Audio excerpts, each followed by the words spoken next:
దేవరాపల్లి మండల కేంద్రంలో ఆదివారం 50 అడుగుల నమూనా విద్యుత్ బిల్లులను ఊరేగించి 4 రోడ్లు జంక్షన్లో దగ్ధం చేశారు. పెంచిన విద్యుత్ సర్ఛార్జీలు, త్రూ యాప్ ఛార్జీలు, స్మార్ట్ మీటర్లు వెంటనే ఉపసంహరించుకోవాలని, అధిక ధరలు తగ్గించాలని డిమాండ్ చేస్తూ సిపిఎం ఆధ్వర్యం పెద్ద ఎత్తున ఆందోళన చేపట్టారు.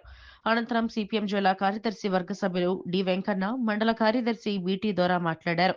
ప్రజలపై భారీగా విద్యుత్ ఛార్జీలు పెంచి తీవ్ర ఇబ్బందులు పెడుతున్నారని తెలిపారు. ప్రజలు ఒక పక్క నుండి వ్యతిరేకిస్తున్నా మరో ప్రక్కన దొంగచాటున స్మార్ట్ మీటర్లు బిగించడాన్ని తప్పుపట్టారు. స్మార్ట్ మీటర్లు ప్రమాదాన్ని ప్రజలు గుర్తించి ఎక్కడికక్కడ వ్యతిరేకిస్తున్నా ప్రజలను భయపెట్టి బిగిస్తున్నారని తెలిపారు.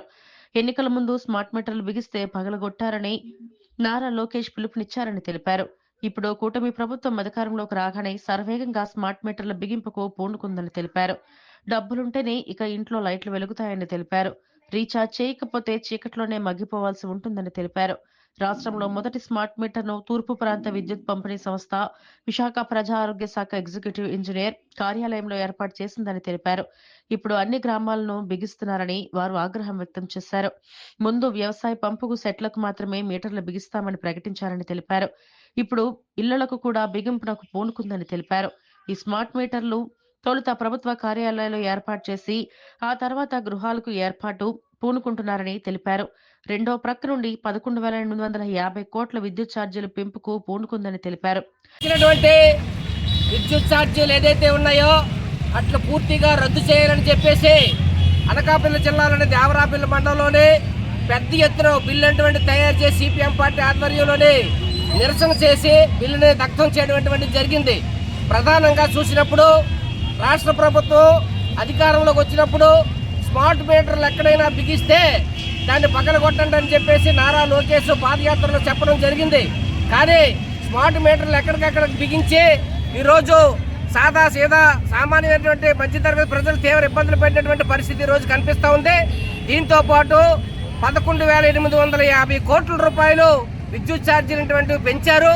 దీన్ని త్రూఅప్ ఛార్జీలు అని చెప్పేసి సర్ఛార్జీలు అని చెప్పేసి పేరు చెప్పి ఎప్పుడో 2023, 2024లో కట్టవలసినటువంటి డబ్బుల్ని రాష్ట్ర ప్రభుత్వం ఇప్పుడు కట్టించుకొని సొమ్ము చేసుకున్నటువంటి పరిస్థితికి ఈ రోజు వచ్చింది. ఇది అత్యంత దుర్మార్గమైనటువంటి చర్య. కరెంటు ఛార్జీలు పెరిగితే ఈరోజు ప్రజల మీద అనేకటువంటి భారాలు పడే కరెంటు వల్ల తయారైనటువంటి ప్రతి వస్తువు మీద ధరలు విపరీతంగా పెరిగిపోతాయి.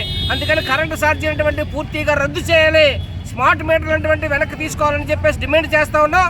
రెండవది, ఈరోజు అత్యధికంగా ధరలు విపరీతంగా పెరిగిపోయాయి. ధరలు నూనె రేటు పెరిగింది, పప్పు రేటు పెరిగింది, ఉప్పు రేటు పెరిగింది, బియ్యం రేటు పెరిగింది. ప్రజల పండగ వచ్చింది, సంక్రాంతి వచ్చింది. ఈరోజు ప్రజలు కొనుక్కోలేక తీవ్ర ఇబ్బందులు పడినటువంటి పరిస్థితి ఈరోజు కనిపిస్తూ ఉంది. దీంతో పాటు ఈరోజు రాష్ట్ర ప్రభుత్వం సూపర్ 6 పథకాలు అమలు చేస్తామని చెప్పేసి వాగ్దానం చేసింది. సూపర్ 6 కాదు కదా, ప్రజల నెత్తి మీద పెద్ద ఎత్తున బండి ఈరోజు వేసింది. సూపర్ 6 పథకాలు పూర్తిగా అమలు కావడం లేదు. బస్సు ఉచిత బస్సు అన్నారు, బస్సు లేదు. కరెంటు ఛార్జీలు తగ్గిస్తా ఉన్నారు, తగ్గించలేదు. దీంతో పాటు అమ్మఒడి, రైతు భరోసా, అదేవిధంగా కొత్త పెన్షన్లు, కొత్త రేషన్ కార్డులు అనేకటువంటివి ఈరోజు అమలు కావట్లేదు.